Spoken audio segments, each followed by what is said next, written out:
Story recapped here. Today, I'm going to show you how a shy misfit avenged everyone who did her wrong after growing up in a religious fundamentalist home while being surrounded by ruthless bullies at school. This is through a drama, horror film called Carrie. Spoilers ahead. Watch out and take care.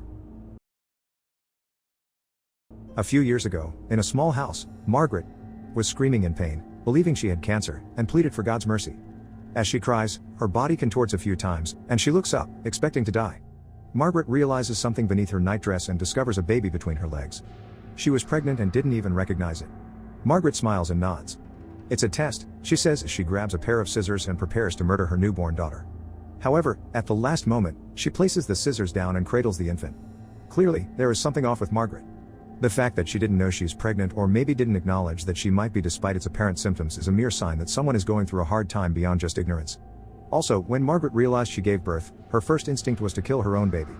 Despite sticking to her maternal instincts, it's horrifying to think about what she could have done in her delusions. The way Margaret uttered prayers and asked Lord for guidance shows her religious side. But then, her impulse towards the infant also reveals a darker side. At the present day, the infant, Carrie, is now a teenage girl. She's shy, meek, and goes to a local high school in Castle Rock. Everyone considers her an outcast, so she blends into the background in the hopes of going unnoticed.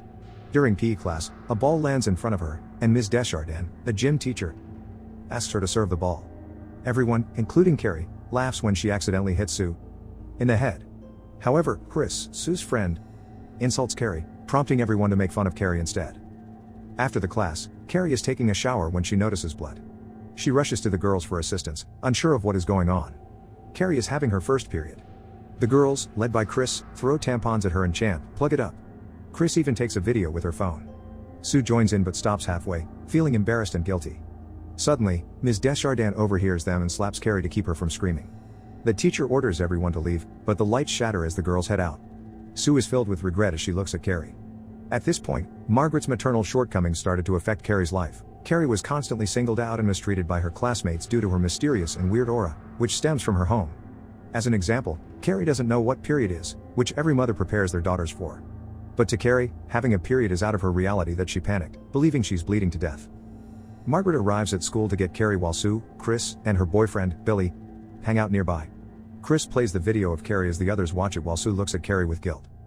Later at home, Carrie finds her mother banging her head against the wall.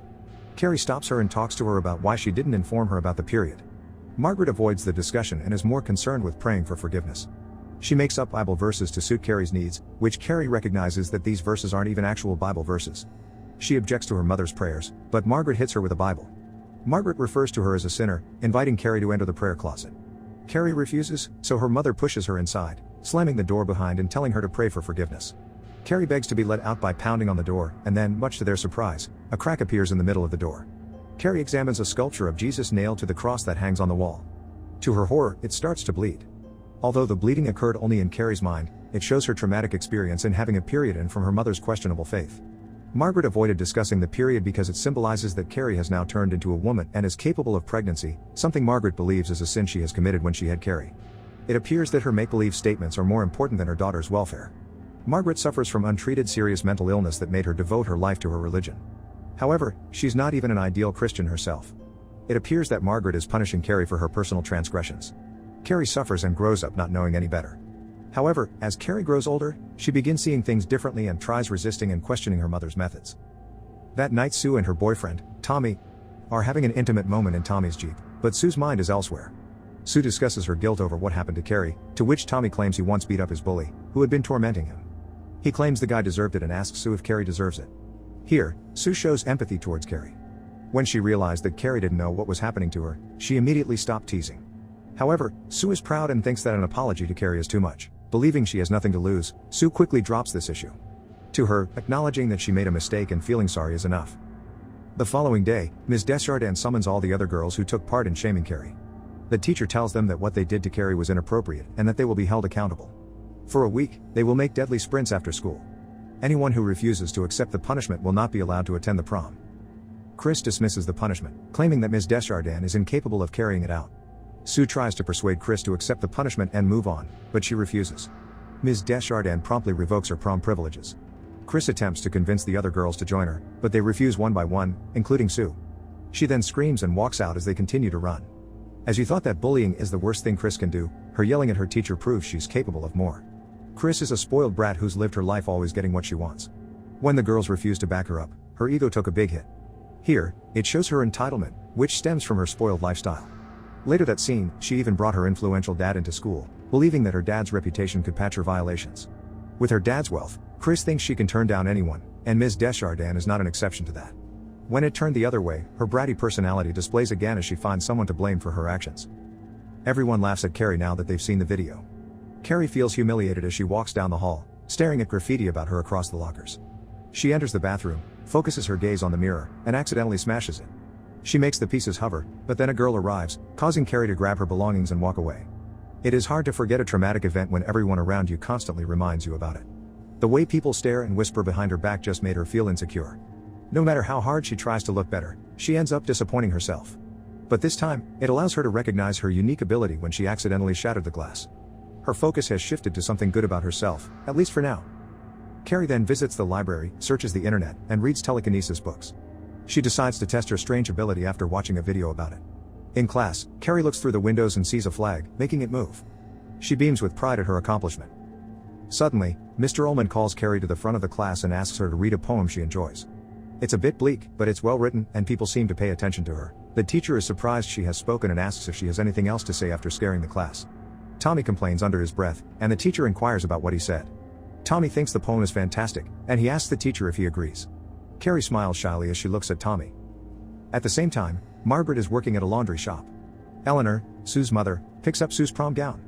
She tries to make amends for Sue's actions and compliments Margaret on her work. On the other hand, Margaret is discreetly cutting herself on the leg with a needle. Eleanor leaves as Margaret looks at her with disappointment. It shows Margaret as a timid and wary woman with an undercurrent of quiet menace that is just a tad too subtle. Initially, she would scratch, punch, pull out her own hair, or injure herself to coerce Carrie into agreeing with her and adhering to her ridiculous rules. But later on, she would inflict self-harm when she felt the need to punish herself. Here, Mrs. Snell was buying a red dress from her, which Margaret believes is the color of hell. Margaret also thinks that going to prom is a sin, and she contributed to that act of sin, so she cut herself as a punishment. That night, Carrie tests her ability by moving books around her room. She eventually causes several objects to float, including her bed. Margaret hears a noise, and as a mother who wants to protect her daughter, she investigates while holding a knife. When Margaret arrives in Carrie's room, Carrie tricks her by turning off the lights, pretending to sleep.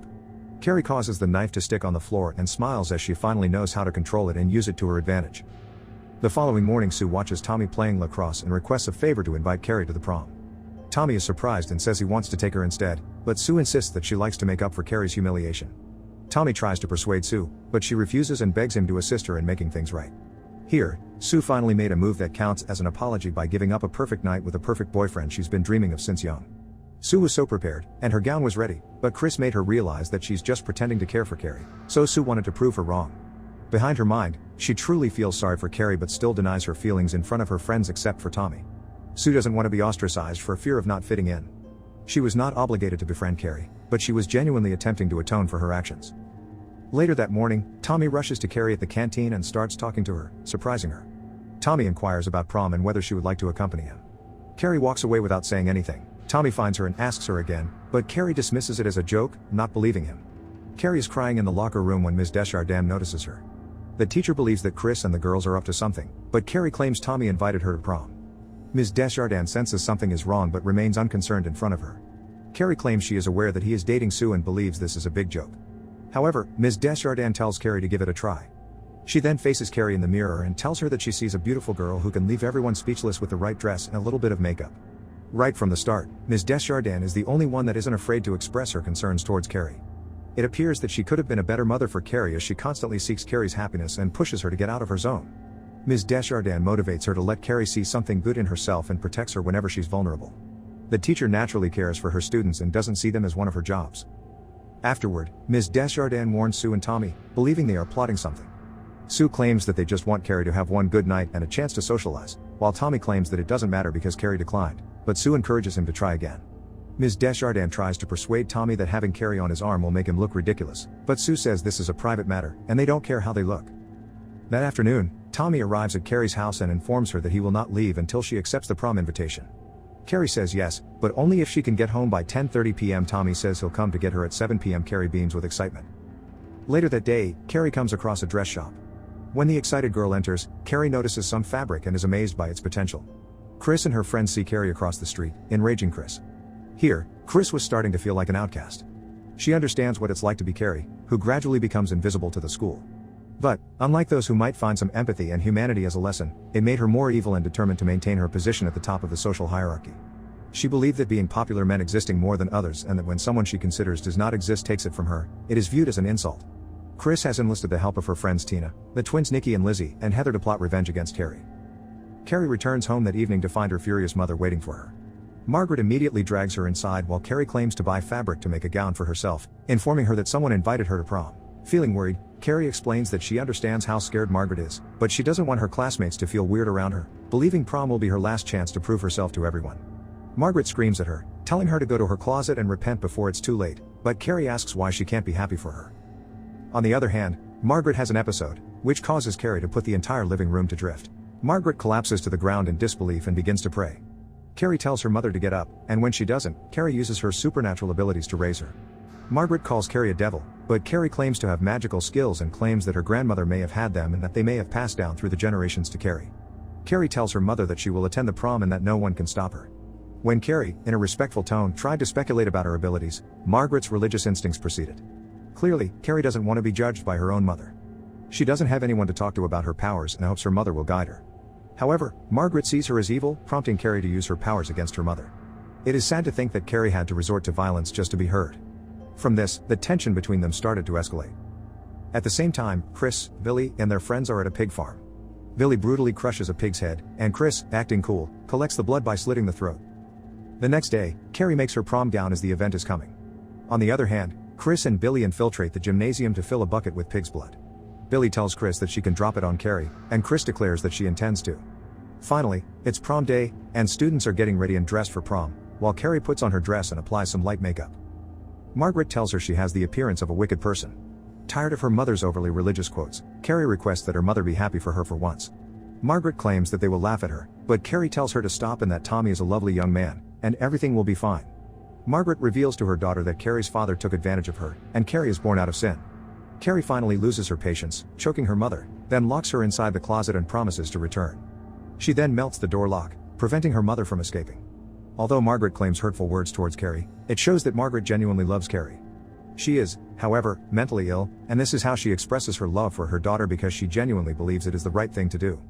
In an attempt to convince Carrie to stay, Margaret mentions Carrie's father. To Carrie, it is just another way of guilt-tripping her, just like how she hit her own head when Carrie ignores her. It appears that Margaret's pleas are unnecessary to Carrie as she is determined to go to prom whatever it takes. Finally, Carrie greets Tommy, who compliments her. They take a limo to prom. When they arrive, Carrie asks for a moment as she considers the other students' reactions. Tommy assures her that, despite her fears, they aren't all bad. After calming her down, they enter the gymnasium, and Tommy introduces her to his best friend, George, and his girlfriend, Erica, who attends a different school. Erica compliments Carrie's gown, pleasantly surprised to learn that Carrie made it herself. When Carrie sees Tommy, everything suddenly becomes so calm and subtle. Carrie followed Ms. Desjardins' advice to fix her appearance a little, and it changed her whole aura. Tommy is pleased by her transformation, and his gentle approach to Carrie is enough for her to feel comfortable. To Carrie, never in her life she imagined going to the prom with the most popular guy at the school. When Erica complimented her, she finally felt the belongingness she's been longing for a long time. That night, Carrie starts to relax. Tommy then asks if she wants to dance, but they agree to wait until a slow song appears. Ms. Desjardins notices Carrie and compliments her. While they converse, Tommy texts Sue to let her know that everything is fine, that Carrie is having a good time, and that he misses her. Sue smiles pleased that she is correcting the situation. When a slow song starts playing, Tommy persuades Carrie to dance with him. He shows her how to slow dance, and she picks it up quickly. Still unsure of his motives, she inquires as to why he invited her to prom, to which Tommy responds that he wanted to and is enjoying himself with her, and he hopes she feels the same way. Carrie agrees with a nod. Tommy then says they'll have a good time here, then go to an after party, and she'll be back home on time. Carrie agrees and adds that she might be able to stay out later. It shows that Carrie surrendered herself to enjoy the night and just be happy to the point that she didn't care if she goes home late. For the first time in her life, Carrie experiences being treated ordinarily, and she's very grateful for Tommy. Like Carrie, Tommy truly enjoyed the night with her, delighted that he made Carrie and Sue happy. However, Tommy attempted to kiss Carrie in a deleted scene, but it was removed to portray Tommy as a loyal, handsome guy to his girlfriend. Meanwhile, the voting for prom king and queen starts. Billy and Chris sneak into the prom and wait in the rafters with help from Tina. They give Tina's date, Greg, the ballots, and he switches them, so Carrie and Tommy win the prom king and queen election. At the same time, Sue gets out of the shower when Chris texts her, saying Carrie is looking pretty, but she won't be for long. Sue's face flushes with horror as she realizes Chris is planning something heinous to humiliate Carrie, so she rushes to prom to intervene. For a moment, Chris appears to be second-guessing herself. However, Billy reminds her that they are committing criminal assault and that they must flee as soon as possible or else he will kill Chris. Here, Chris shows that she isn't afraid to do what she wants, which is to corrupt Carrie. With his equally sociopath boyfriend, Chris lacks human compassion. Billy turned out to be dangerous as he even threatened to murder Chris, her girlfriend, if their plan didn't work out. It appears that they stayed together just for fun and to maintain their cool kid's reputation. And to them, Carrie is the most vulnerable one. Finally, at the moment of truth, the committee finishes tallying the ballot results. As expected, Tommy and Carrie come out on top. Carrie is scared to go on stage at first but also feels delighted. Everyone applauds as they approach the podium.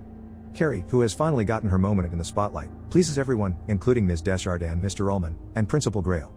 Just as Carrie thought that the night was over, more and more surprises await her. Attending prom is beyond her wildest dreams, but being crowned as prom queen is overwhelming to Carrie. Everyone, including her bullies, and even Mr. Ullman, who embarrassed Carrie in their class, seem delighted for her. Carrie finally fulfills all the respect and attention she lost before as she goes on the stage with a brimming smile. Meanwhile, Sue arrives at the building and sneaks in after seeing someone open the door. She scans the room and notices Chris in the rafters. Sue appears to be staring at Chris, who pauses for a moment, but Billy encourages her to pull the rope. Ms. Desjardins, who misinterprets Sue's reasons for being there, kicks her out of the building, disregarding her warning. While Carrie and Tommy cherish their moment on the stage, Chris pulls the rope, allowing the pig's blood to cascade down onto Carrie. There is complete silence until Tommy screams at everyone, claiming that he had no part in this heinous act of cruelty, and he didn't want to be a part of it. Chris has hacked the video monitors and displays Carrie's period clip.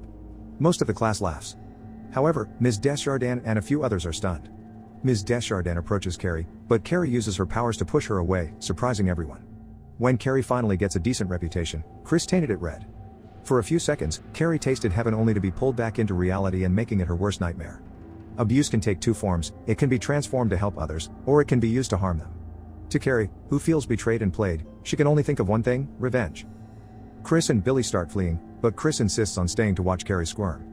However, the rope gives way, and the blood bucket hits Tommy in the back of the head, killing him instantly. Carrie turns around to cradle his head in her lap, heartbroken that the only guy who has ever treated her with kindness died. Carrie notices Billy's sunglasses in the rafters and recognizes them, knowing who to blame. The splotches of blood on her body begin to levitate, and she turns to the guests. A few people see this and attempt to flee, but it's useless.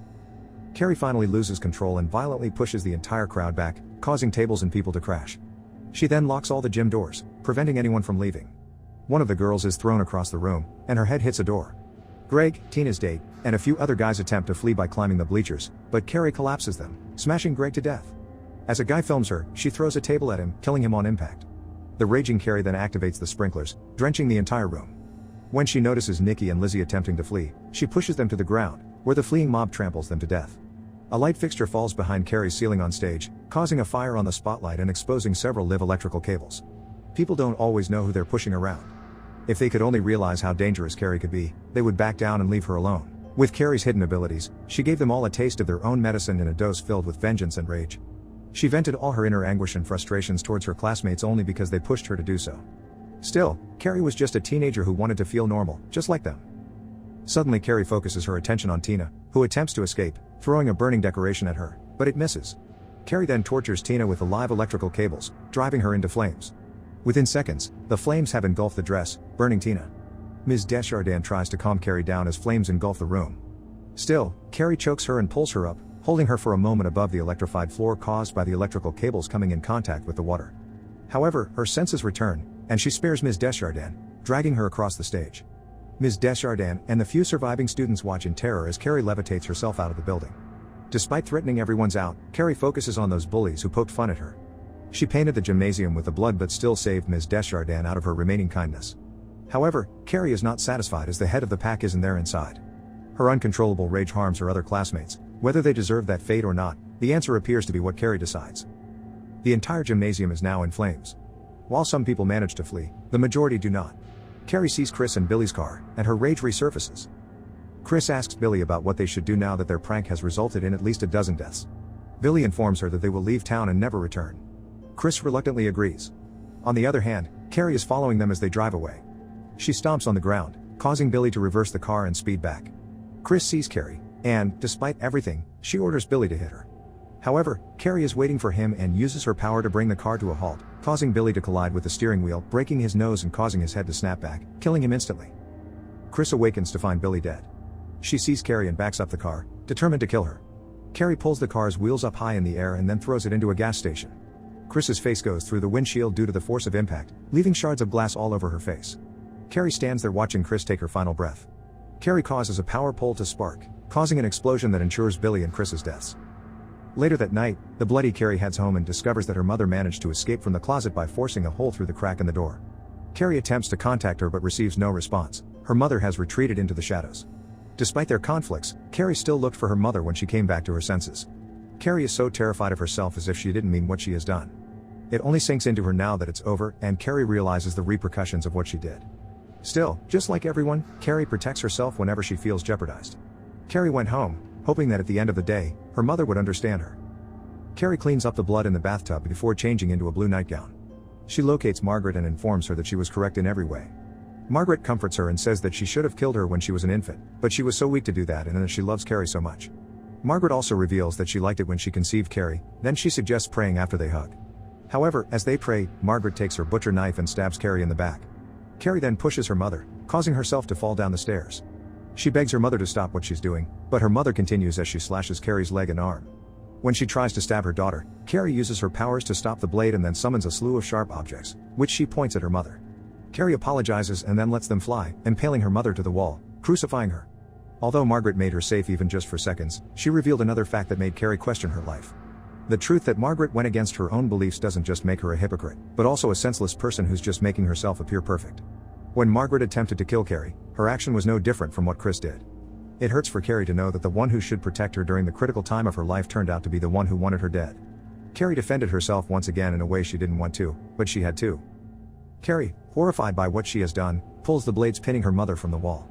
Margaret passes away in Carrie's arms a few moments later. Carrie sobs as she realizes her loss. Meanwhile, Sue arrives at the house, and Carrie seems scared, accusing herself of murdering her mother. As the house starts to drop due to Carrie's uncontrollable powers, Sue apologizes to her and reaches out to Carrie's hand in the hopes of escaping with her.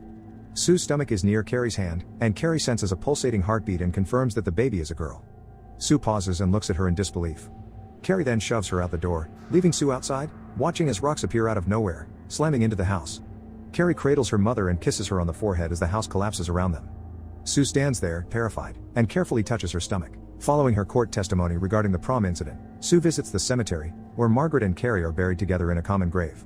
On the gravestone, someone spray-painted Carrie White burns in hell with an arrow pointing down. Sue leaves after placing a white rose on the grave. Sue finally dared to apologize personally to Carrie. All this time, she was finding ways to make it up to Carrie, but what truly comforted her is when Carrie accepted her apology. However, it's too late, for what Sue has witnessed was just too much for her already. In the end, Sue is left alone, feeling guilty and regretful as she believed that the incident could have been prevented. When Sue went away, Carrie's tombstone cracked, which indicates that Carrie may have survived. In an alternate ending, while Sue gives birth, a bloody hand appears between her legs, grabbing her stomach. It turns out that Sue is frequently having nightmares of what happened, causing her trauma.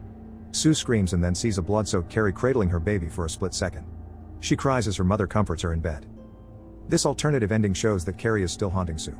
This ending contrasts sharply with the rest of the film since it appears to scar the bond formed between Sue and Carrie by ending on a fearful note. Since she's having nightmares and hallucinations concerning her baby, this could lead Sue to hate or resent her baby once it's born. Similar to how Margaret hated Carrie and ended up abusing her. The alternate ending showed that her trauma could pass over to her child, a much bleaker ending compared to the theatrical one. Subscribe to watch more videos like this. Turn on notifications. And leave a like, it really helps the channel out. Thank you for watching.